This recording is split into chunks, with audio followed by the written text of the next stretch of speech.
नमस्कार, मी रेश्मा साळुंखे. रोकठोक या विशेष चर्चासत्रात आपल्या सगळ्यांचं स्वागत. संसदेचं पावसाळी अधिवेशन यंदा देखील दरवर्षीप्रमाणे वादळी ठरलेलं आहे. यंदा मुद्दा आहे ते शेतकऱ्यांसंबंधीच्या दोन महत्त्वाच्या विधेयकांचा. शेती उत्पन्न व्यापार आणि वाणिज्य विधेयक 2020 आणि शेतमाल हमीभाव आणि शेती सेवा करार म्हणजे सबलीकरण आणि संरक्षण विधेयक 2020 आणि अत्यावश्यक वस्तू दुरुस्ती विधेयक 2020 ही विधेयकं गुरुवारी लोकसभेत मंजूर झाली.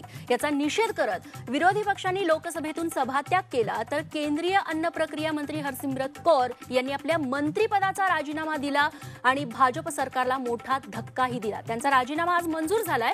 एकंदर या कृषी विधेयकांवरून राजकीय वातावरण तापलेलं आहे. खास करून उत्तर भारतात मागचे काही दिवस शेतकऱ्यांसह राजकीय पक्षांची मोठमोठी आंदोलनं झालेली आपण पाहत आहोत. त्यावरती आज नरेंद्र मोदींनी देखील भाष्य केलंय. ही विधेयकं शेतकऱ्यांच्या हिताचीच असून शेतकऱ्यांना आपली दिशाभूल होऊ देऊ नका असं आवाहन मोदींनी केलंय. पण या विधेयकांना इतका विरोध का होतोय? जसं नोटाबंदी जीएसटीमुळे सर्वसामान्यांचं जीवन सुसह्य होण्याऐवजी ताप जास्त वाढला, तसाच धोका या कृषी विधेयकांबाबत नेत्यांना आणि शेतकऱ्यांना वाटतोय का? हाच आपल्या चर्चेचा विषय आहे आजच्या रोकठोक या कार्यक्रमाचा.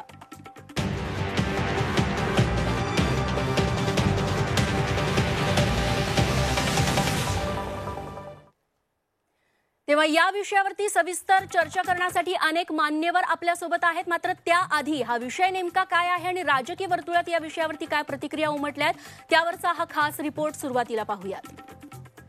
जब हमने ये बात कही है कि एमएसपी पर खरीद होती रहेगी तो किसी मंडी वाले व्यक्ति को चिंता करने की आवश्यकता नहीं होनी चाहिए. लेकिन आज जिस व्यापार और वाणिज्य विधेयक को हम लेकर आ रहे हैं, यह किसान को बांधने वाला विधेयक नहीं है. यह किसान को स्वतंत्रता देने वाला विधेयक है.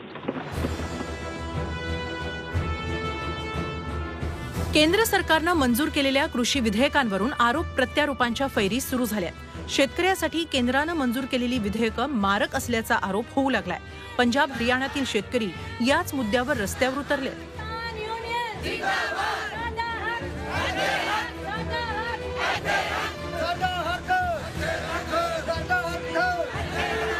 दुसरीकडे केंद्रीय अन्न प्रक्रिया उद्योग मंत्री हरसिमरत कौर यांनी याच मुद्द्यावर राजीनामा दिला. भाजपनं मात्र हा राजीनामा पंजाबमधील राजकारणातून दिल्याचा आरोप केलाय. जर राज्यामध्ये अकाली दल त्या कायद्याला विरोध करतं तर केंद्र सरकार त्याच धर्तीवर कायदा आणतं, तर अशा कायद्याला आम्ही सपोर्ट कसा करावा असा त्यांच्यापुढे राजकीय पेच निर्माण झाला. आणि त्यामुळं त्यांना असं वाटलं की जनतेचं मत आमच्याबद्दल वाईट होऊ नये, तिकडं विरोध आणि इकडं सपोर्ट आणि मंत्रिमंडळात राहायचं. त्यामुळं त्यांनी आता इथं विरोध केलेला आहे. शेतकऱ्यांचे प्रश्न मांडले, यात कसलं राजकारण असा सवाल हरसिमरत कौर यांनी उपस्थित केलाय. मैंने गेन क्या किया राजनीति करके? आज मैंने सिर्फ जिन लोगों ने चुन के मुझे उधर भेजा है, मैंने उनके लिए ये इंसाफ मांगा कि उनकी शंकाओं को आप दूर करके तब आप ये बिल लेके आइए. इसमें राजनीति क्या है? जे या विधेयकाला विरोध करतायत ते शेतकरी विरोधी असल्याचा आरोप पंतप्रधान नरेंद्र मोदींनी केलाय. काँग्रेसच्या जाहीरनाम्यात हा मुद्दा असल्याचा टोलाही त्यांनी काँग्रेसला लगावलाय. कुछ लोग जो लोग दशकों तक देश में शासन करते रहे हैं, सत्ता में रहे हैं, देश पर राज किया है, वो लोग किसानों को इस विषय पर भ्रमित करने की कोशिश कर रहे हैं, किसानों से झूठ बोल रहे हैं. या विधेयकावरून शेतकऱ्यांमध्ये अस्वस्थता आहे, अनेक शंका आहेत. या शंकांचं निराकरण करण्याची जबाबदारी आता सरकारवर आहे. ब्युरो रिपोर्ट, झी मीडिया, नवी दिल्ली. तेव्हा केंद्र सरकारची एकंदर धोरणं आणि ही कृषी विधेयकं ही शेतकरी विरोधी आहेत का? राजकीय वर्तुळातून विरोधकांकडून याला इतका विरोध का होतोय? या सगळ्यांवरती चर्चा करण्यासाठी आता अनेक मान्यवर आपल्यासोबत जोडले गेलेले आहेत. सुरुवातीला मी त्यांची नावं सांगते. आपल्यासोबत जोडले गेलेले आहेत कृषी तज्ज्ञ विजय जावंधिया सोबतच आपल्यासोबत आहेत माजी कृषी मंत्री भाजप नेते डॉक्टर अनिल बोंडे, सोबतच काँग्रेसचे प्रवक्ते आपल्यासोबत जोडले गेले डॉक्टर संजय लाखे पाटील, स्वाभिमानी शेतकरी संघटनेचे अध्यक्ष राजू शेट्टी देखील आपल्यासोबत आहेत आणि आपल्यासोबत आहेत कृषी अभ्यासक संजय पानसे. सुरुवातीला काँग्रेसकडे मी जाईन, संजयजींकडे. संजयजी, तुमचा इतका या विधेयकांना विरोध का आहे? असे कोणते मुद्दे तुम्हाला खटकतात? कारण का तुमच्या जाहीरनाम्यात देखील या सगळ्या विधेयकांचा समावेश होता असं स्वतः मोदी म्हणतायत. या ठिकाणी मोदीजी जे म्हणत आहेत की आमच्या जाहीरनाम्यामध्ये हे विधेयक किंवा हे विधेयक होते नाही म्हणायचं कारण नाही, पण ज्या पद्धतीने आम्ही हे विधेयक घेऊन येणार होतो ती पद्धत आणि मोदीजीची पद्धत ही परस्पर विसंगत आहे, तिचा काही संबंध असायचं कारण नाही. कारण गेल्या 5 वर्षामध्ये 6 वर्षामध्ये जवळपास आपण बघितलंय की ते सातत्यानं सांगतात की काँग्रेसनं हे केलं म्हणून आम्ही असं करतोय, पण काँग्रेसची करायची पद्धत ह्या प्रकारची नव्हती. काँग्रेसनं जेही हे विधेयक आणलं असतं तर शेतकऱ्याच्या हिताचं, व्यापाऱ्याचं नुकसान न होता शेतकऱ्यांना फायदा होईल अशा पद्धतीने विधेयक आणलं असतं. पण तो आज काय झालंय, या ठिकाणी जो व्यापारी वर्षोनवर्ष भारतीय जनता पक्षाला साथ देत आलेला आहे, भारतीय जनता पक्षाची ओळखच शेटजी आणि भटजीचा पक्ष होता, त्यातला संपूर्ण शेटजीला हे दलाल म्हणतायत. माननीय नरेंद्र मोदींनी याच ठिकाणी शब्द काय वापरलाय, जे शेतकरी बिलाला विरोध करतायत ते दलालों के मित्र है. म्हणजे व्यापाऱ्याचे जे मित्र आहेत ते दलालाचे मित्र आहेत, अशा पद्धतीची एक सरसकट व्याख्या. ज्या पद्धतीनं कुठलंही काही नवीन धोरण या देशामध्ये आणायचं तर मोदीजी ज्या एक्स्ट्रीम पद्धतीनं बोलतात त्या एक्स्ट्रीम पद्धतीने या ठिकाणी बोलतायत आणि त्यांना गांभीर्य नाहीये. एक ग्रामीण भागामध्ये मन आहे, करायला गेलो गणपती आणि झाला मारुती. हे जेही प्रत्येक विधेयक या देशामध्ये आणतात, नोटाबंदी असेल, जीएसटी असेल किंवा कुठलंही असेल, नेमकं पुढं काय करायचंय यांचं काही ठरलेलं नसतं, कसल्याही प्रकारचा अभ्यास नसतो, परंतु ते करायचंच आणि करत असताना सगळ्याला चोर ठरवून करायचंय.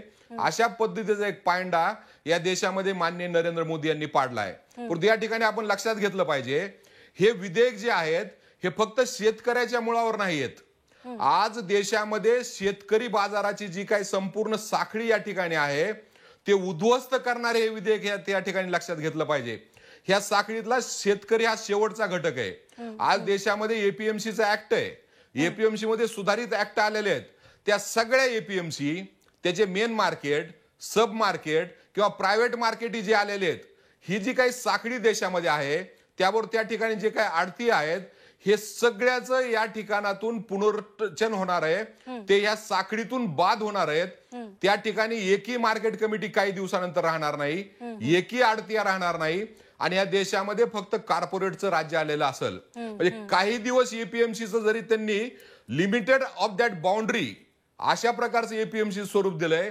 आज असं आहे ती एपीएमसी त्या तालुक्यासाठी काम करते, ठरवून दिलेल्या भागासाठी काम करते, तो त्या ऍक्ट मध्ये त्यांनी काढून टाकलं आणि जे काही टेरिटोरियल बॉर्डर आहे, म्हणजे जितक्या हेक्टरवर एपीएमसी असेल तेवढंच व्यापार क्षेत्र या ठिकाणी ठरवलेलं आहे.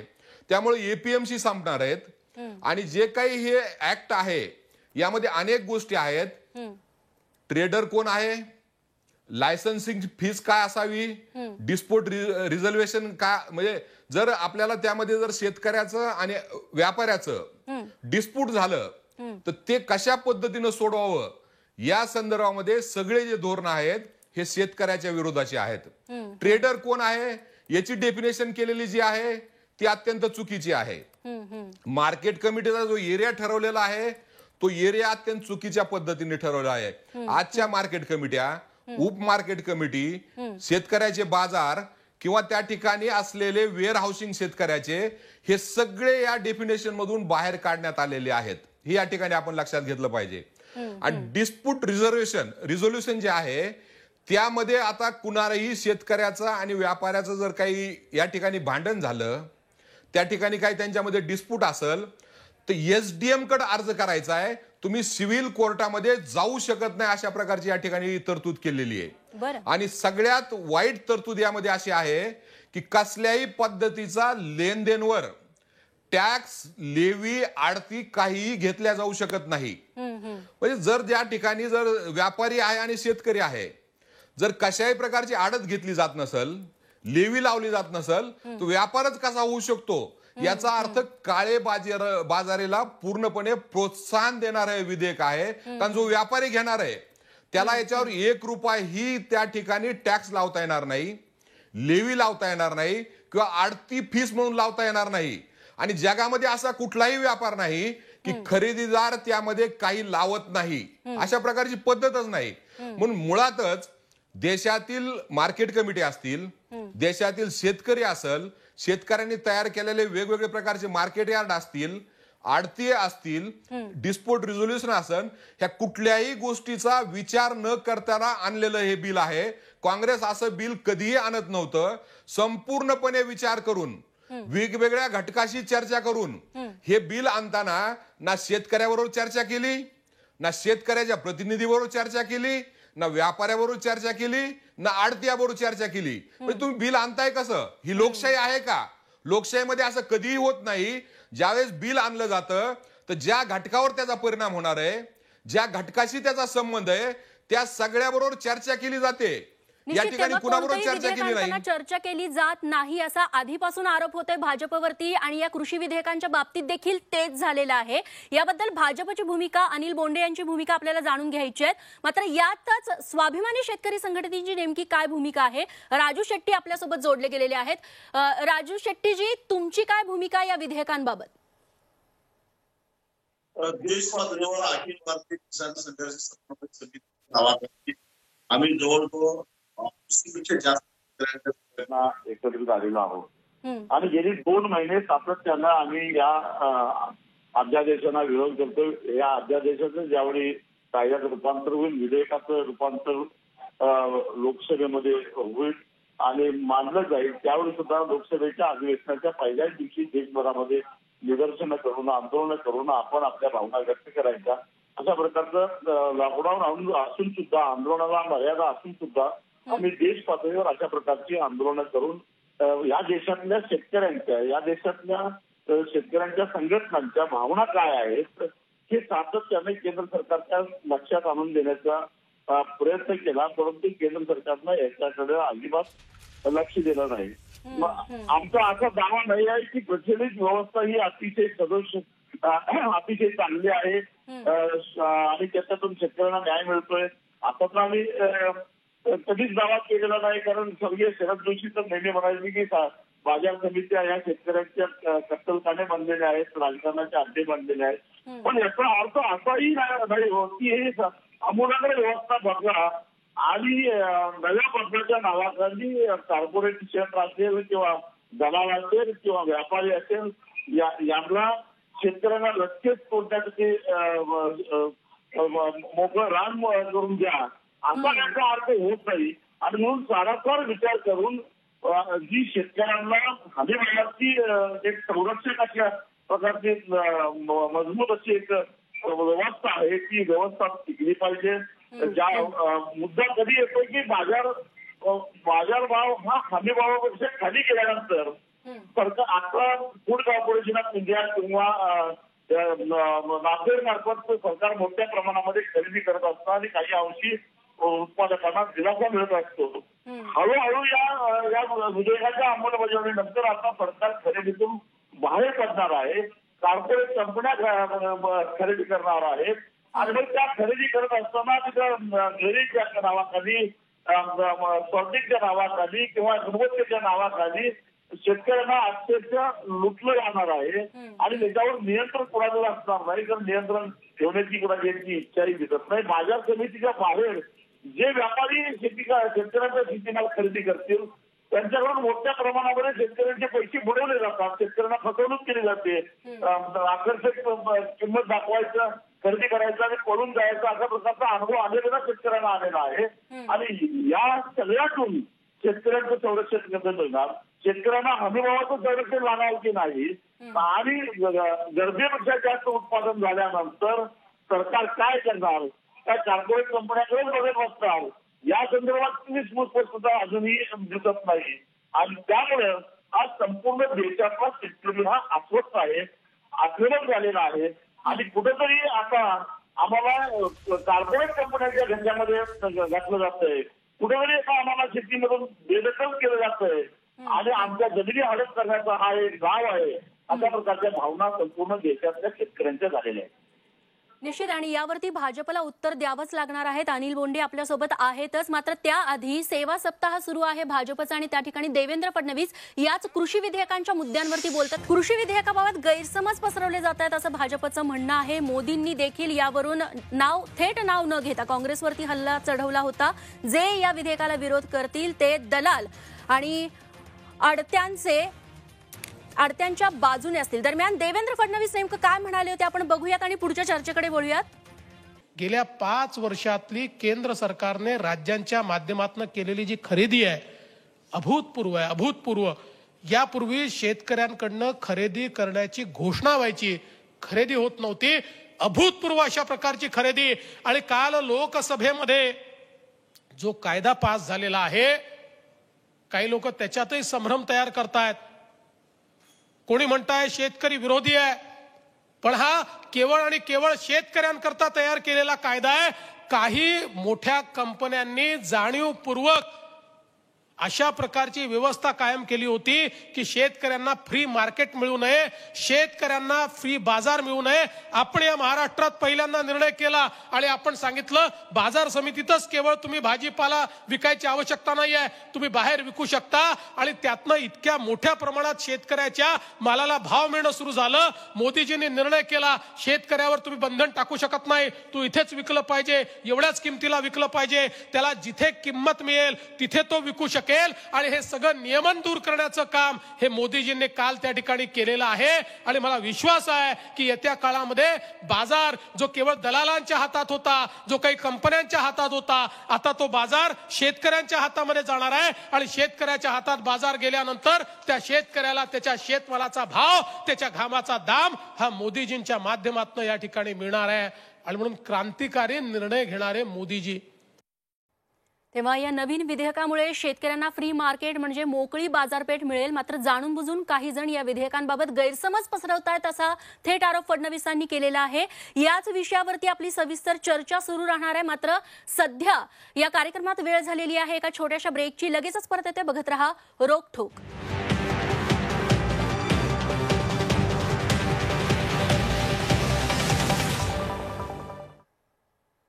ब्रेक नंतर रोकठोक या चर्चेमध्ये पुन्हा एकदा आपल्या सगळ्यांचं स्वागत. ब्रेक आधी आपली चर्चा सुरू होती जी कृषी विधेयकं लोकसभेत मंजूर करण्यात आलेली आहे आणि त्याच्यावरून देशभरात रान पेटलेलं आहे.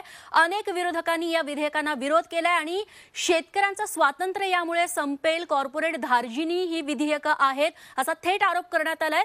वेगवेगळ्या मान्यवरांची मतं आपण जाणून घेतली आणि यावरती आता भाजपची भूमिका काय आहे हे मांडण्यासाठी भाजपचे नेते माजी कृषी मंत्री अनिल बोंडे आता आपल्यासोबत आहेत. बोंडे सर, एकीकडे मगाशी आपण विचारलं होतं काँग्रेसला, ते असं म्हणाले की देशात याच्यामुळे कॉर्पोरेटचं राज्य येईल, एपीएमसी संपेल. राजू शेट्टी म्हणतात की शेतकऱ्यांची लूट होईल, किमान हमी भाव देखील या विधेयकांमुळे शेतकऱ्यांना मिळणार नाही. काय आपलं म्हणणं आहे यावर?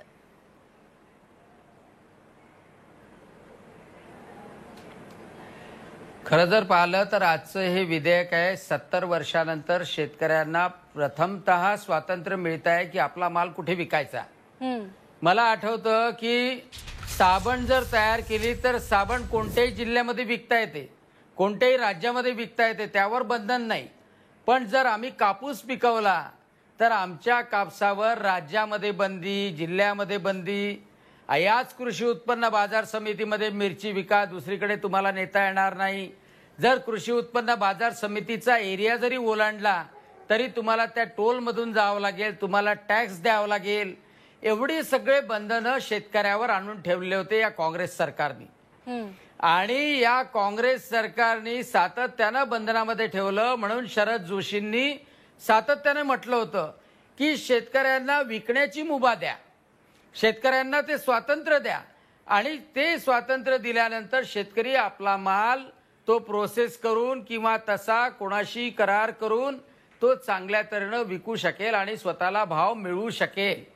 आज यांच्या पोटात का दुखतंय? आज काँग्रेसचे प्रवक्ते जे बोलत होते ते वाटत होतं की शेतकऱ्याकडून बोलत नाही, ते सातत्यानं म्हणत होते की आडत्याची चेन संपून जाईल. अरे बाबा हो, ती चेनच संपवायची आहे दलालांची. दलालांचं प्रतिनिधित्व करायसाठी तुम्ही टेलिव्हिजनवर आले का? हे दलालच संपवायचे आहे. आपणही सातत्यानं सांगतो की शेतकरी उत्पादक संघटना म्हणजे FPO आणि ग्राहकाचा डायरेक्ट व्यवहार झाला पाहिजे. बरं, या बिलामध्ये एवढ्या चांगल्या तऱ्हेनं केलेलं आहे की कृषी उत्पन्न बाजार समित्या हे जिवंत राहतील. कृषी उत्पन्न बाजार समित्यांना अपग्रेडेशन करण्यासाठी सुद्धा फंड दिलेला आहे की त्या इनामच्या प्लॅटफॉर्मवर येऊ शकतात. फक्त रजिस्टर केलेले 50च व्यापारी नाही तर कृषी उत्पन्न बाजार समित्याच्या बाहेरचे 500 व्यापारी सुद्धा शेतकऱ्यांपर्यंत डायरेक्टली पोहोचू शकतात. जी करार पद्धती करायची आहे, एखाद्या मॉलला करार करायचा असेल, एखाद्या कंपनीला करार करायचा असेल तर तो फक्त शेतमालाच्या संदर्भातच करार राहणार आहे. पण बोंडेजी शेट्टी असतील किंवा संजय सर असतील त्यांनी हे देखील आक्षेप घेतलेले आहेत की APMC ही संकल्पना संपेल, सोबतच कृषी क्षेत्रात जे खासगीकरण शिरकाव करेल त्याच्यामुळे शेतकऱ्यांचीच लूट होणार आहे, त्यांच्या फायद्याचं हे नसणार आहे, तर व्यापाऱ्यांच्या आणि कॉर्पोरेट धार्जिणं असे हे विधेयक असणार आहे. APMC संकल्पना संपेल असं त्यांचं म्हणणं आहे. उलट सरकार सांगत आहे की APMC ला स्ट्रेंथन केल्या जाईल, त्यांना इनामच्या प्लॅटफॉर्मवर आणता येईल. पण APMC मध्ये आज जी पद्धत सुरू आहे, दलाल माझा बोंडे साहेबांना प्रश्न आहे. APMC मध्ये दलाल आणि व्यापारी यांचं जे राज्य आहे, माथाडींचं राज्य आहे आणि त्याच्या माध्यमातून हे राजकारण करणारे आहे, घराण्याचे घराणे आहे APMC वर जगणारे. सातत्यानं त्यांचं पोट मात्र भरल्या जाणार नाही ही भीती यांच्या पोटामध्ये आहे, यांच्या पोटात गोळा उठलेला आहे. आणि म्हणून ते म्हणतात की APMC बंद पडेल का? कारण की तुमचं घराणं त्यावर पोचल्या जात आहे. यांचं राजकारण त्या APMCच्या भरोशावर आहे. आरोप लावू नका, काहीतरी वाह्यात बोलू नका. यांचं राजकारण बोंडे साहेब वाह्यात बोलू नका, तुम्ही सुसंस्कृतपणे बोला, काय बोलायचं यासाठी यांचं म्हणणं आहे. आणि म्हणून यांनी ही दलाली करणं, व्यापाऱ्यांची दलाली करणं हे थांबवावी. कारण APMC खरं म्हणजे शेतकऱ्यासाठी होती, पण शेतकऱ्याला लुटल्या गेलं, ते APMC मध्ये लुटल्या गेलं आणि शेतकऱ्याला बांधून ठेवल्या गेलं. अहो, गोडाऊन असतात APMC मध्ये, ते सगळे दलाल आणि व्यापारी वापरतात. परंतु दुर्दैवाने त्या शेतकऱ्याचे चना असेल, तूर असेल, ती ओली होते. परंतु या APMCच्या कार्यकारिणीला कधी त्याला गोडाऊन किंवा शेड द्यावंसं वाटत नाही. अशी परिस्थिती आहे. संजयजी काँग्रेसवरती थेट आरोप असा केला जातोय की आडते आणि व्यापारी धार्जिणं असं हे काँग्रेसचं सरकार होतं, त्यामुळे शेतकऱ्यांचं नुकसान झालंय. या ठिकाणी बोंडे साहेब जी भाषा वापरतायत, ते जे बोलतायत, हे बोंडे साहेब जे माजी काँग्रेसी आहेत बोंडे साहेब, म्हणून मी त्यांना सांगू इच्छितो की ही तुमची भाषा तुमची शोभनीय भाषा लाखे. मी जन्मात काँग्रेसी नव्हतो, तुमच्यासारखं कधीच नाही. मी शिवसेनेचा होतो. ऐका पूर्ण ऐका, तुम्हाला माहित नाही.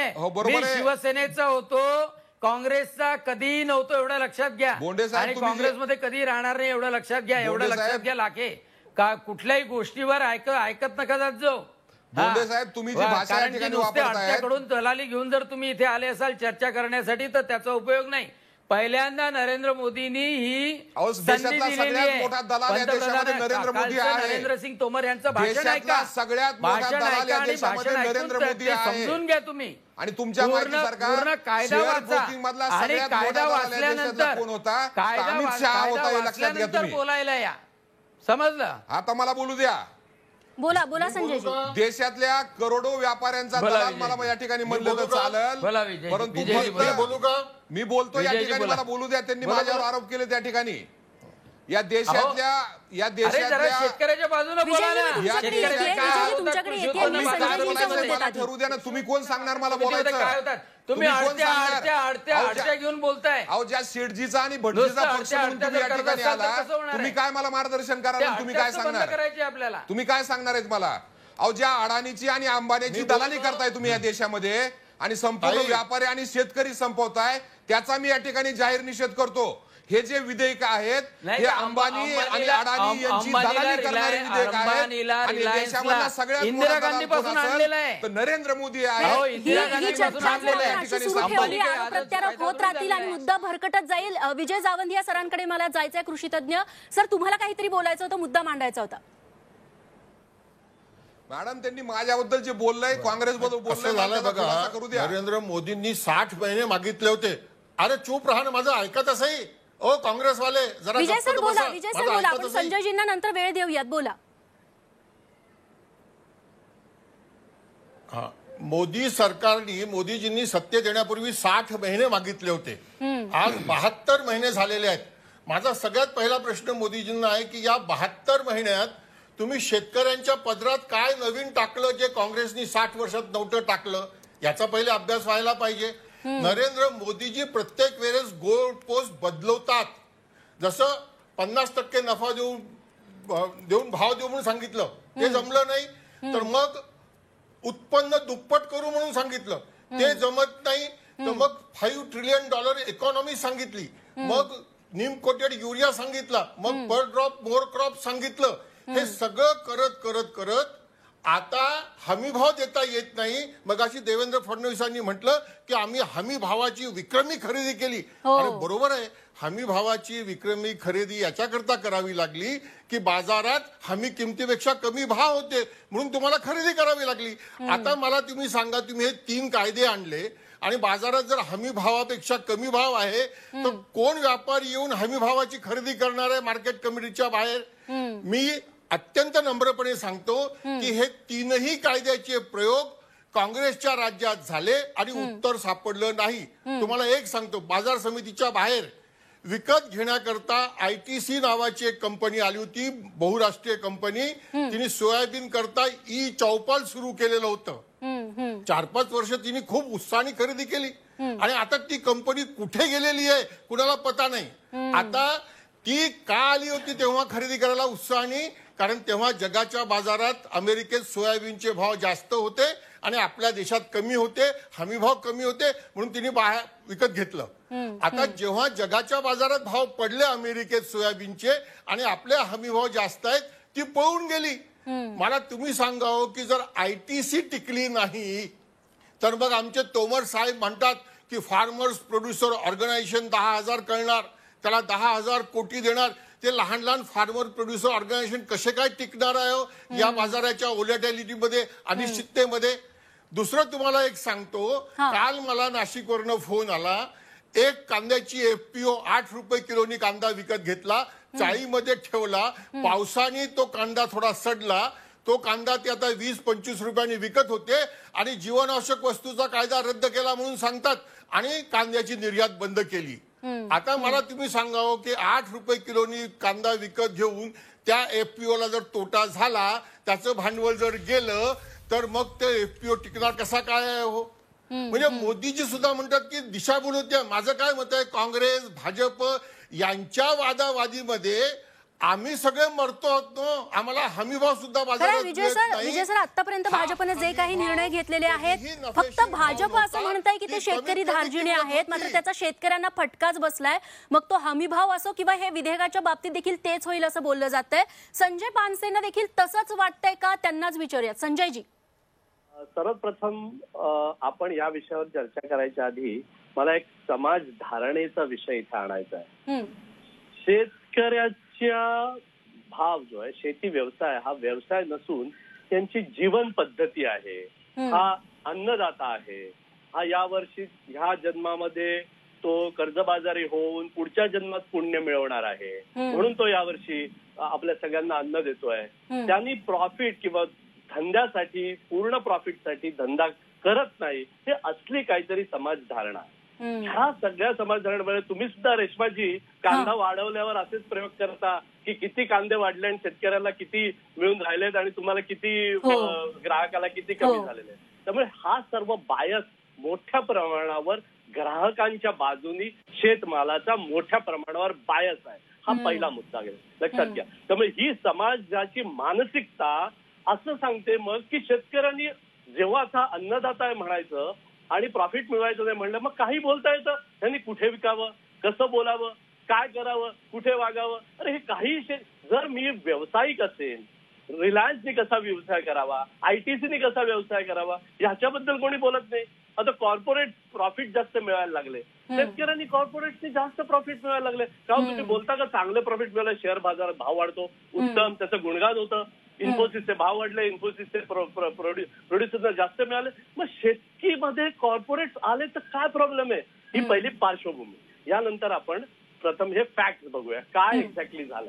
या पार्श्वभूमीवर ही बिलांचं एक्झॅक्टली काय आहे ते आपण पाहूया. पहिली मुद्दा असा आहे की आतापर्यंत व्यापाऱ्यांना, बरं परत सांगतोय, महाराष्ट्रामध्ये जर बघायचं झालं तर शेतकऱ्याला नव्हे, व्यापाराला केवळ माल खरेदी जो आहे, विक्री आहे, ती एपीएमसी मध्ये करायची, कृषी उत्पन्न बाजार समिती करायची, याचं बंधन होतं. 1963 साली कृषी उत्पन्न बाजार समिती कायदा आला. का कायदा आला? कारण शेतकरी अडाणी आहे, त्याला कळत नाही वजनावर कोणाशी विकतो. व्यापारी आणि दलाल एकदम जे चोर असतात, ते सगळे वजनात मारतात. त्यांना जे पैसे आहेत ते पैसे ते वेळेवर देत नाहीत, शेतकऱ्याला फसवणूक होते. आणि या सगळ्याच्या साठी रेग्युलेट करणं मार्केट, याच्यासाठी 1963 ला कायदा आला. ह्या कायद्याचा परिणाम असा झाला की ह्या एपीएमसीची मोनोपॉली, या मार्केटची मोनोपॉली तयार झाली. या मोनोपॉली तयार झाल्यामुळे आता यांची अवस्था तुम्हाला एमटीएनएल आणि बीएसएनएल पूर्वी होतं बघा, जेव्हा हे मोबाईल यायच्या आधीची अवस्था, तेव्हा कसे दादा होते एमटीएनएल आणि बीएसएनएल, त्यांच्याकडे फोनसाठी आपल्याला अनेक महिने अनेक वर्ष नंबर लावायला लागायचा. मग त्यांना डिपॉझिट द्यायला लागायचं, ते डिपॉझिटचे पैसे पण घेऊन बसायचे. तरी वर्ष फोन द्या, मग आमदाराला फोन करायचा, मग फोन यायचा. ही जी गोष्ट होती तशी अवस्था या एपीएमसीची आहे. आता त्यांच्याकडे मोबाईल आले, इतर कंपन्या कॉम्पिटिशन आली की यांचं काय होणार आहे.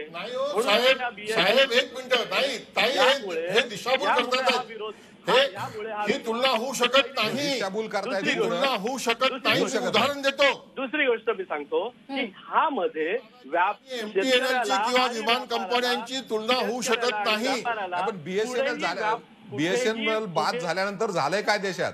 यामध्ये ऑब्जेक्शनेबल काय असावं बरं? यामध्ये जर नवीन मार्केट तयार झालं, उद्या यांच्याच भाषेमध्ये रिलायन्सला त्याच्या डीमार्टला त्याच्या दुकानामध्ये विकण्यासाठी त्यांनी एक एपीएमसी तयार केली. उद्या हिंदुस्तान लिव्हरनी, उद्या रिलायन्स रिटेलनी त्याच्या दुकानामध्ये विकायला एक एपीएमसी काढली. तर ह्याच्यात ऑब्जेक्शन काय? आपण हाच मुद्दा घेऊन राजू शेट्टींकडे जाऊयात, कारण त्यांनी देखील हाच मुद्दा मांडलेला होता की खासगीकरणामुळे जमिनी हडपल्या जातील, शेतकरी याच्यामुळे नाडला जाईल. या सगळ्या मुद्द्यांमध्ये राजू शेट्टी सरांना नेमकं काय वाटतंय सर? हे आजपर्यंतचा शेतकऱ्यांचा अनुभव असा आहे, कॉन्ट्रॅक्ट फार्मिंग हे यशस्वी झालेलं नाही आहे. यापूर्वी सुद्धा कॉन्ट्रॅक्ट फार्मिंगचे प्रयोग पंजाबमध्ये झाले, हरियाणामध्ये झाले, महाराष्ट्रामध्ये काही ठिकाणी झाले, आंध्रमध्ये झाले, तेलंगणामध्ये झाले. आणि जेव्हा जेव्हा भाव चांगले असतात त्यावेळी काही ना काही कारण काढून ते कॉन्ट्रॅक्ट तोडलं जातं आणि शेतकऱ्याला फसवलं जातं.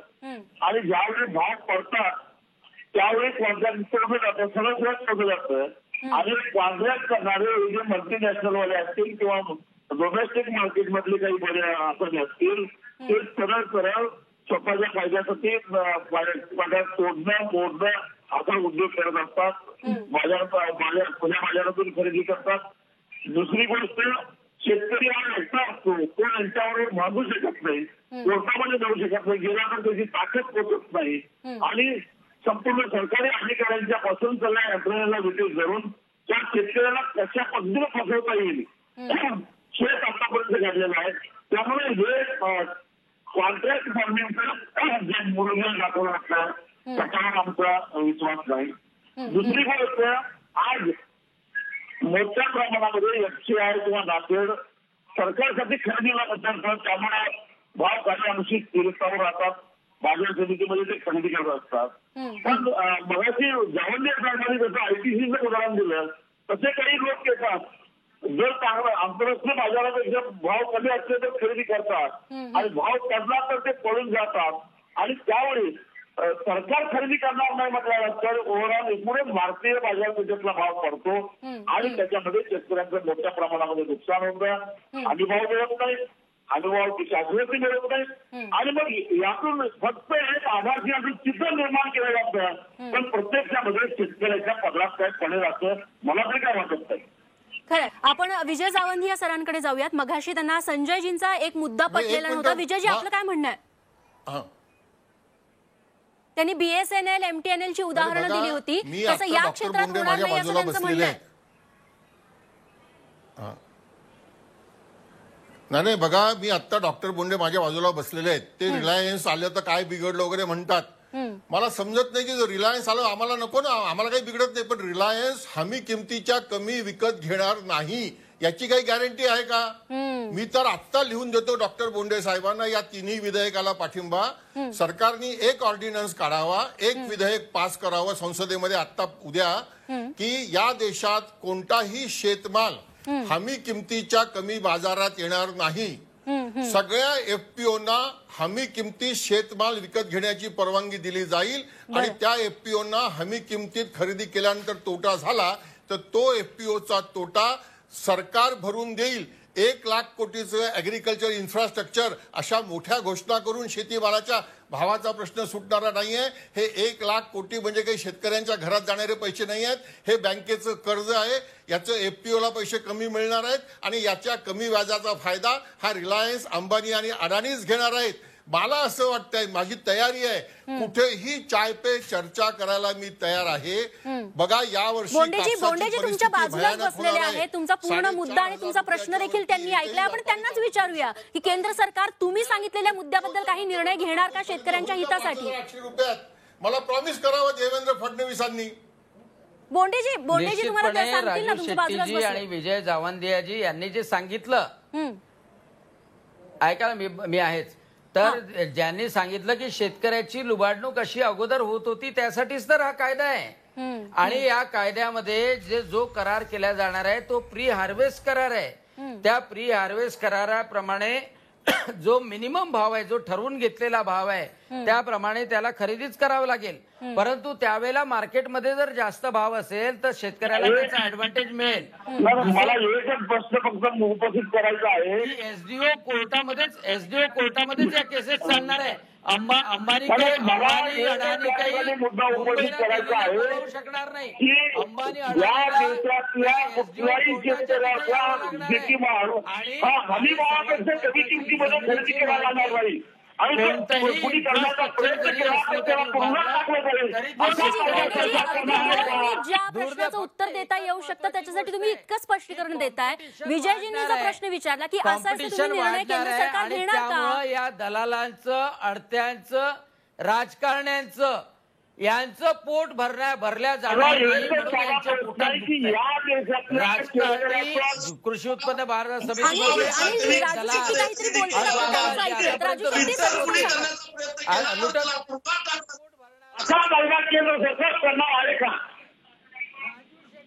धन्यवाद मानायला पाहिजे की शरद जोशींचं स्वप्न साकार होते म्हणून.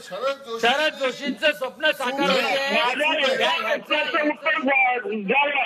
योगींनी द्यावं, मोदींनी द्यावं, कुणी द्यावं की या देशातल्या शेतकऱ्याचा शेतीमाल हमी भावापेक्षा कमी किमतीमध्ये खरेदी केला जाणार नाही. आणि जर कुणी करण्याचा प्रयत्न केला तर त्याला पुन्हा टाकलं जाईल. असा करणार लोकसभेमध्ये का होणार आहे का? थेट प्रश्न विचारला. बोंडेजी थेट एका वाक्यात उत्तर द्या. असं करणं शक्य आहे का? केंद्र सरकार करणार का?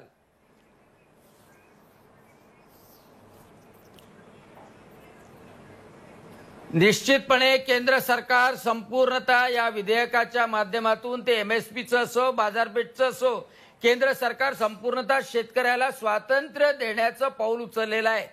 आणि जे शरद जोशींना अभिप्रेत होतं ते पाऊल उचललेलं आहे. जे आमची अनेक वर्षापासूनची मागणी होती ते पाऊल उचललेलं आहे. आणि त्यामुळं आज शेतकऱ्यांच्या पोरांना आपला माल कुठे विकायचा हे त्याला समजणार आहे. तो कोणाशी करार करू शकणार आहे. तो डीमार्ट वाल्याशी करो, बिग बाजार वाल्याशी करो. आम्हाला आमचे संत्र बंगलोरलाही विकता येईल, दिल्लीलाही विकता येईल. या कृषी उत्पन्न बाजार समितीच्या भरोशावर नाही राहता येणार आहे. बोंडेजी तुम्ही म्हणताय शेतकऱ्यांच्या हे सगळं हिताचं आहे. कार्यक्रमाची वेळ संपत आली आहे. मी सगळ्यांकडे 20 सेकंदांसाठी जाईल. किमतीच्या कमी किमतीत करार होणार नाही. विजय सर मी तुमच्याकडे येतेय. फायनल कमेंट्स मला सगळ्यांकडून घ्यायच्या आहेत. बोंडेंचा मुद्दा होता त्यावरतीच तुमची फायनल कमेंट मी आता घेते. काय तुमचं म्हणणं आहे? केंद्र सरकारला खरंच हे करणं शक्य आहे? आणि ग्राउंड रियालिटी जर बघायला गेलं तर हे खरंच भविष्यात शक्य होईल का?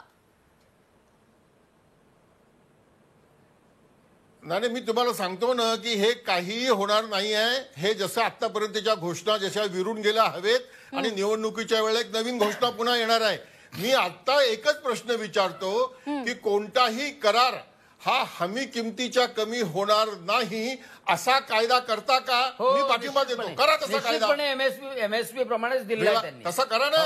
कॉन्ट्रॅक्ट फार्मिंग मध्ये सुद्धा हमी किमतीच्या, कारण की मी तुम्हाला सांगतो हे सगळे प्रयोग झालेले आहेत. पंजाबमध्ये पेप्सी कोलानी शेतकऱ्यांशी बटाटा टोमॅटो करता करार केले, बासमती तांदळाकरता करार केले आणि त्याच्यात अपयशी झालं म्हणून ते सगळं मागे आलेलं आहे. हे सगळं झालेलं आहे. हे होत नाही. आज यावर्षी कापूस व्यापारी कुणीही घेणार नाही. CCIला आणि फेडरेशनला घ्यावं लागणार आहे. डॉक्टर बोंडेंनी त्याची व्यवस्था आतापासून करावी, त्याच्याकरता दबाव टाकावा. आम्ही त्यांच्यासोबत उभे राहूया. पण ते करण्याकरता काही बोलणार नाही आणि मग सांगणार की आम्ही विक्रमी खरेदी करतो. अरे जगात भाव नाहीये आज, शेतीमालाला कोणताही भाव नाहीये आज. जगातली साखर, एक मिनिट सर, आपल्याकडची वेळ संपत आलेली आहे. सर, आपल्याकडची वेळ संपत आलेली आहे. सगळ्यांचे मुद्दे पोहोचलेले आहेत. तुम्ही म्हणताय त्या पद्धतीने आता केंद्र सरकार हमी भावाच्या किमतीपेक्षा कमी दरात शेतमाल खरेदी करता येणार नाही, यासाठी काही नियम किंवा या ठिकाणी विधेयक आणतं का ते आपल्याला बघावं लागेल. बोंडेंनी तसं आश्वासन दिलंय की शेतकऱ्यांच्या हिताचे निर्णय घेत आलं, यापुढे घेत राहणार. मात्र एक गोष्ट यात आहे, संजय सरांनी सांगितली होती की शेतकरी हा तसा अडाणी नाही म्हणता येणार, पण असंघटित आहे आणि त्यांना संघटित करणं तसं अवघड आहे. पण हे जी विधेयकं आहेत, सरकार म्हणतंय की ते शेतकरी धार्जिणे आहेत. मात्र विरोधकांनी जे आक्षेप मांडलेले आहेत की याच्यामुळे कॉर्पोरेट जगताचाच फायदा होणार आहे, व्यापारी धार्जिणीच ही सगळी विधेयकं आहेत आणि त्यामुळे त्यांचीच धन होणार आहे. आता भविष्यात कळेलच की हे कृषी विधेयकं जी आहे ती खरंच शेतकऱ्यांसाठी भल्याची ठरणार आहेत की जे नोटाबंदीचं झालं, जे GSTचं झालं, ज्याबद्दल आता देशभरातून ओरड सुरू आहे, तीच ओरड पुढच्या काही महिन्यात या कृषी विधेयकांबद्दल होते. हे बघावं लागेल आणि तशी ओरड सुरू झाली की पुन्हा एकदा हा विषय चर्चेसाठी घ्यावा लागेल. तुर्तास या सगळ्या मान्यवरांनी चर्चेसाठी आपल्याला वेळ दिला. मी सगळ्यांचे धन्यवाद मानते. कार्यक्रमात इथेच थांबते. ताज्या बातम्या घेऊन लगेचच परत येतोय. बघत रहा झी 24 तास.